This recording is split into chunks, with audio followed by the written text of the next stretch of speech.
Today at the Milwaukee Mile, Christian Rasmussen had the Arctic freeze on the field because he was cold as ice as he passed Alex Palou to get his first ever IndyCar win.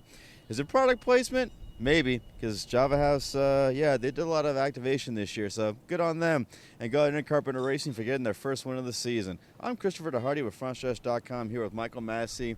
About to snap on Milwaukee 250 here at the Milwaukee Mile. The penultimate round of the 2025 NTT IndyCar Series. And it looked so good for Alex Palou for so long until it wasn't. Yeah, it looked like Alex Palou was going to, he was dominating the race. It looked like he was well on his way to getting another win, closer to tying A.J. Foyt's record of wins in a season. Him and Allenser Sr., he led 199 laps out of 250. And then... That's almost 200. But... Mother Nature intervened. A caution came out due to rain. Christian Rasmussen and others, they took tires. The others didn't take advantage of the tires, really. Rasmussen, he was a crazy man out there, Christopher. All day, it looked like he was about to wreck. And he won the race. How did he do it? I hate to use the James Hunt answer to that question, so I'll just say that it was great strategy. So, first of all, to kind of back up a little bit, there was a weird, I don't know if you would call it sun showers, summer showers, whatever, but the sun was shining brightly, but there was like a little bit of rain out in turn 4 and on the main straightaway there for like barely 5 minutes. You didn't have to take the dredge gyros out or anything like that. It was just quick, over the track, out, done. It was crazy. Very quick, like I said, like 5 minutes and then it was done.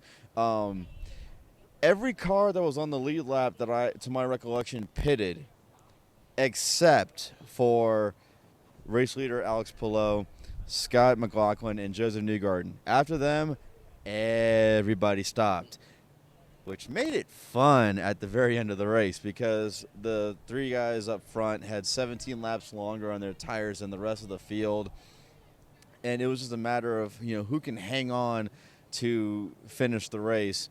Palou finished second, McLaughlin was third, and Joseph Newgarden unfortunately fell back to seventh. He was a little mad at Kevin Simpson after he almost wiped out in that last run. And Will Power was mad at him too. You talked to him afterwards, but not good for Joseph to fall back. But hey, top 10 finish after the year he's had. I mean, you salvage that. But Christian Rasmussen was a man possessed on those fresh tires, rubber courage, I guess you might want to call it, but. They worked really well for him around this classic track, which is older than Indianapolis Motor Speedway. And if my memory is correct, that is the first-time winner at this track since Ryan Hunter Ray in 2004. Great job of Rasmussen. He raced hard all day long against Christian Lundgaard, Alex Palou, and a bunch of other drivers. And when it mattered at the end of the day, he came through and got his first NTT IndyCar Series win. Yeah, 21 years. That's a long time. Of course, they didn't race here in some of that portion. But I'll add on as well, it was a big week for him to get that win because he was criticized a lot after the wreck at Portland, or after he sent Connor Daly into just a violent crash. And then he's getting criticized. I see online he's getting criticized, on Twitter, X, whatever, and people... It's still Twitter because X ain't going to give it to you. But yeah, Rasmussen, he and Connor Daly, funny enough, Rasmussen was actually a guest on Speed Street a few weeks ago. But yeah, Rasmussen and Daly had a bit of a coming together at Portland, to put it mildly.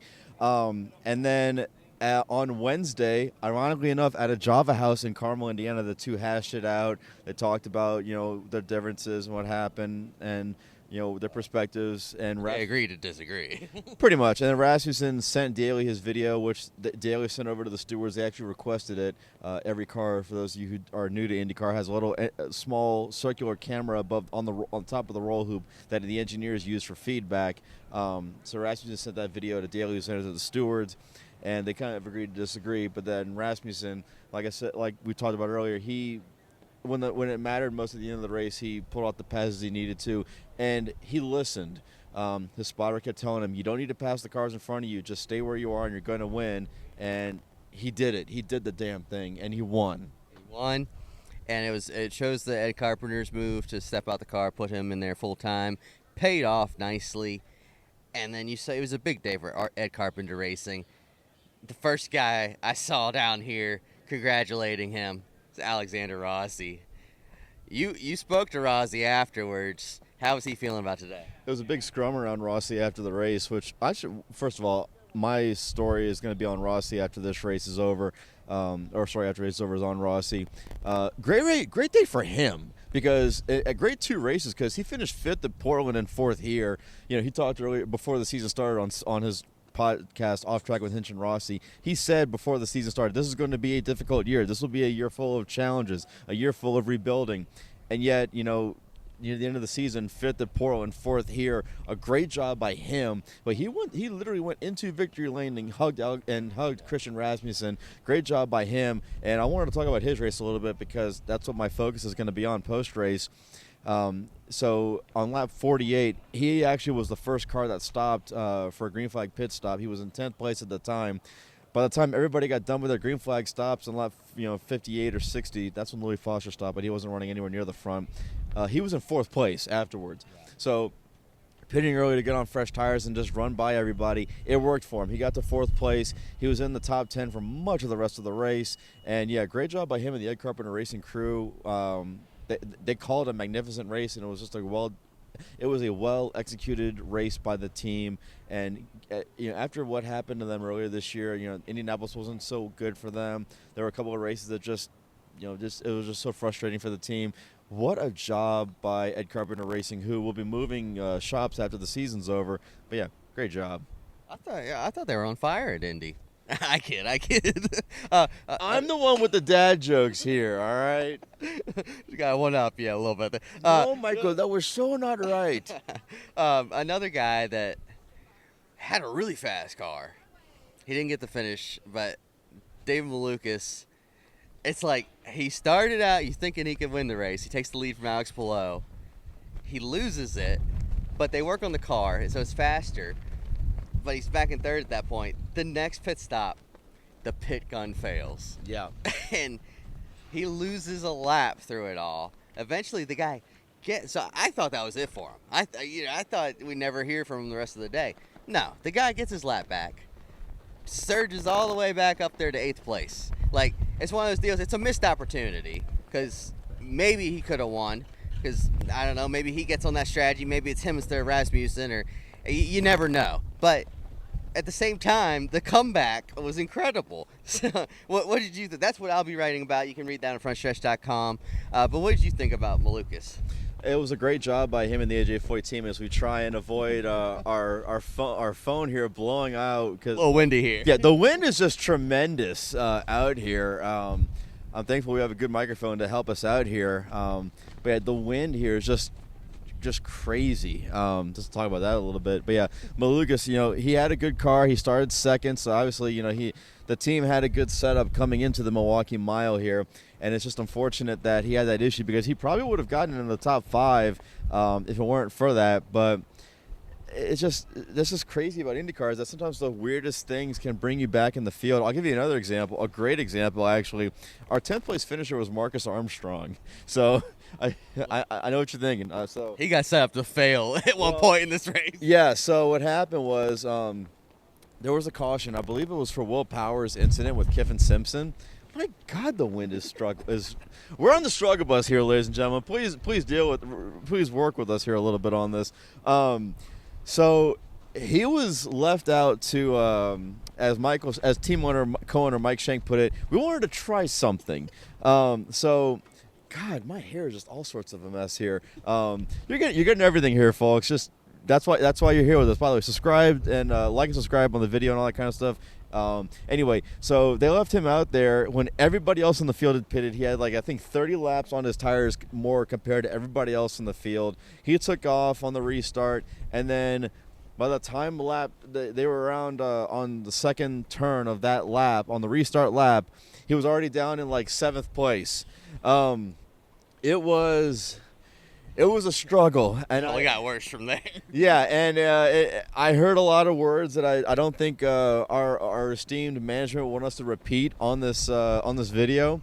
But who said a lot of bad words too was Will Power, because the reason for that caution was he was trying to go around the outside of Kevin Simpson, who drove him into the wall. I drove him high, power got into the marbles, got him into the wall. He said a lot of bad words on the radio that I don't want to repeat here because I don't want us to, have to do the swear, bleat things. And he wasn't happy with Kevin Simpson. Just Newgarden wasn't happy with Kevin Simpson, who was trying to hold him behind. A lot of people mad today. Yeah, we noticed that afterwards. plenty of angry drivers after the race. But obviously, there's one very happy driver. Christian Rasmussen gets the win today. First career win for Christopher DeHarde. I'm Michael Massie. That's it for us at the Snap-on. I can't angle it right. The Snap-on Milwaukee Mile 250.